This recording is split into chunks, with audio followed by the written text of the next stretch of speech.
Have you ever thought about a nation that carved palaces from mountains?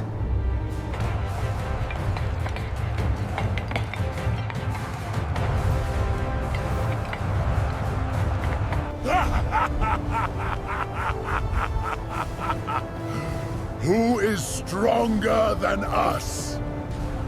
But when the command from the sky came, their palaces were buried under the soil.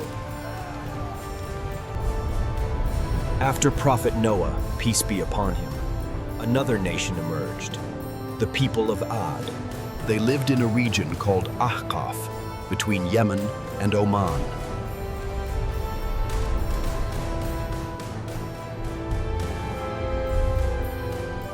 Their city was named Iram of the Pillars, the city of tall columns that spoke to the sky.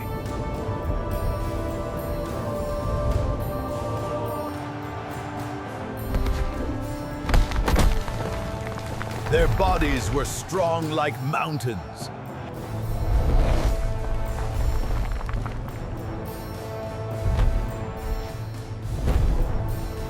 And their pride pierced the heavens. They would say, "We are the inheritors of the earth, and we will remain forever." In the sands of Ahqaf, their urban areas were spread far and wide. The ground rumbled from the hooves of their horses. At night, the light of their lamps shone far and wide, as if their city was a crown upon the earth.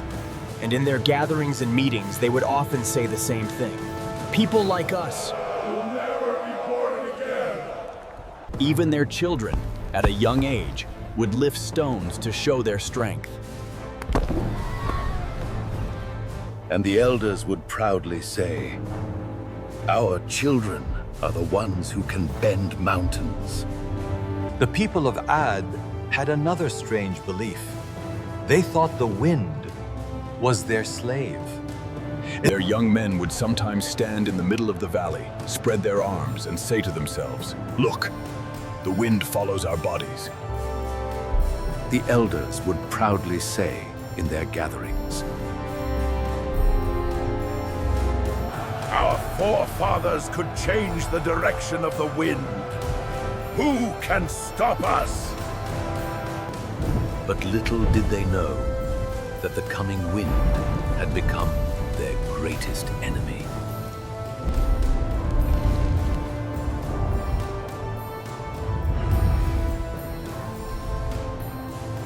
Look closer at it. Their physical structure was many times larger than an ordinary human's.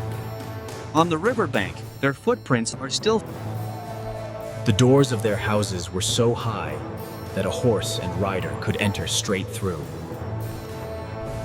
And their vessels, made of stone, were so large that one pot could cook food for an entire family. Time passed, and their arrogance grew. Time passed, and their pride grew. Then Allah sent his prophet, Hud, peace be upon him.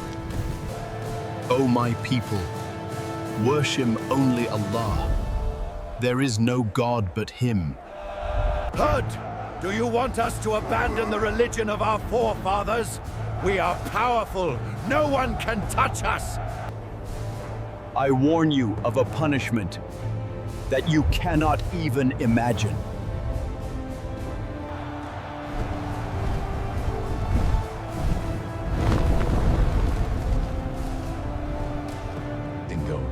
Prophet Hud went to their markets, their palaces, their doorway every day to give them the final call. Sometimes their leaders would laugh and some people would change their path upon seeing him, lest the fear of Allah fill their eyes. Look at the system of power created by Allah. Your strength is nothing. Hud, stop these false promises. A few days before the punishment, a strange sight was seen in the valley of Ad. At night, a deep sound was heard from the sky. This is not a call of mercy. It is a warning. The second night, the earth shook slightly. The humans laughed. Look, even the earth fears our power. They didn't know this was the earth's final protest. Then came Allah's decree. First, a drought came upon them. O spirits, bring the rain. We beg you, let it pour. Save us from this heat. Cheer up, everyone. This little dry spell is nothing. We are strong, we will survive this easily. In the second year, thirst dried their tongues. In the third year, that laughter. And when the people came to Hud, peace be upon him, they didn't cry looking at him, they just said this much: the time for punishment is near. Then one day, 3 clouds appeared. An angel called from the eye, "O people of Ad, choose one of these." But little did they know that the cloud held not mercy, but wrath. The rain has come! But it wasn't water. It was the storm of punished came. At night, people held their children in their arms, but the storm blew faster than their screams. With the third gust, humans were scattered in the air. Their palaces were now buried under the sand. For 7 nights and 8 days, that storm continued. Allah said, and Ad was destroyed by a furious, roaring wind. And when the wind stopped, there was only silence. But those few people who believed with Hud, peace be upon him, Allah saved them, said, When Hud, peace be upon him, stood above the valley looking at the destroyed city, tears filled his eyes. and now even their living sign was scattered in the wind. Hud, peace be upon him, said, Today too, under the sands of Ahqaf, their city of Iram is buried as a testimony. Honor is not from strength and glory, but only from obedience to Allah.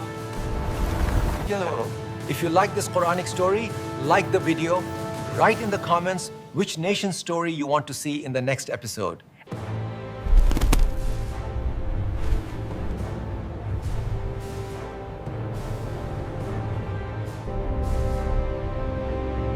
The first light of morning was just breaking. Suddenly, the valley of Hijr trembles with a painful scream. The wind doesn't blow. No one speaks. Suddenly, a rocky cliff splits down the middle. Dust rises, light emerges, and from within, a magnificent she-camel appears. This is the miracle of Saleh. Peace be upon him. When the people of Ad were destroyed because of their pride and oppression, a few believers among them who had... After the punishment, the wind was completely silent. In the valleys, there were only broken houses and the smoke of punishment in the air. Thank God we listened to Hud, peace be upon him. If Allah had not given us shelter, we too would have been destroyed. These believers left the valley of Ad and set out for another land. The journey was long, difficult, and painful. The caravan passed through the mountainous routes of Najd and Hijaz. Then they found a nearby inhabited area, Al-Ula, where there were springs of water, gardens, and excellent fertility. Here, their generation began to grow.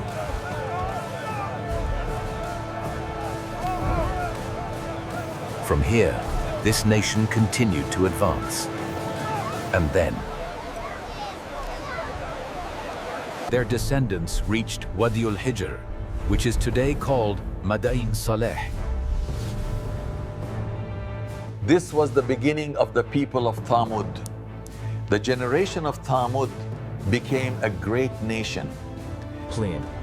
Allah gave them physical strength, intelligence, artistic skills, the mastery of carving rocks, and a natural...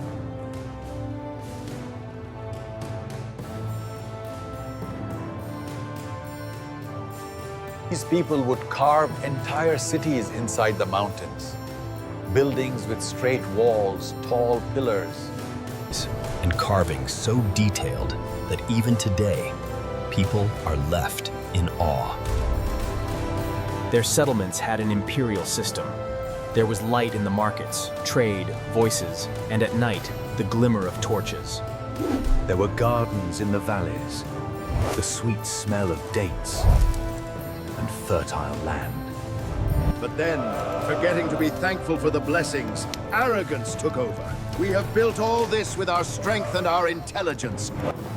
When power led them astray, their hearts hardened. They made idols carved in the mountains their gods. Forgetting Allah, they began to call upon natural. With so much pride in their strength, wealth, and mountain carving skills, they would say, "Who in this world is greater than us?" They oppressed the weak. It was as if a person, leaving aside Allah's laws, created their own law. And then declared himself exempt from it forever. All of this looks familiar, doesn't it? Sorry. Among the people of Thamud, corruption, lewdness, and sin were common. Their famous saying was, "We carve houses out of mountains. Who can stand before us?" They began to see the blessings as their own strength. They forgot that Allah is the one who gives, and Allah is the one who takes away. And trolls. In this very valley, in the honorable family of Ubayd ibn Masih, a luminous child was born. The elders of the nation often said, "This boy is not ordinary. There is great depth in his words." When he grew up, his attitude was completely different. The glitter of the world did not attract him. Saleh, peace be upon him, went to his people and said to them, "Worship Allah alone. You have no other God besides him." Until yesterday, you were our wise friend. Today, you forbid us from our gods? We considered you a good man. Saleh, peace be upon him, explained with love, "This valley, these buildings, this nature are all blessings from Allah. Be grateful, do not commit shirk, Banu." Don't talk nonsense! If you are a true prophet, then show us a sign. From inside this rocky cliff, bring out a living she-camel. Saleh, peace be upon him, went with those people to that mountain and prayed to Allah. O Lord, you are the witness. This was no ordinary she-camel. In the Quran, it is called Naqatullah, the she-camel of Allah. The people became worried. All the water from the well was gone. But Allah provided compensation for this. One day the she-camel will drink from the well. But the people did not tolerate this test either. Then they conspired. Destroy this sign. Saleh's influence will also be erased. A rich woman said, "Whoever kills this she-camel, I will marry my daughter to him." First, one shot an arrow. The she-camel's leg was injured. Then everyone attacked, and in one attack, they killed that sign. We killed the she-camel! Now all the water is ours! People, what have you done? You have only 3 days. Punishment? We don't see anything. But then the countdown to punishment began.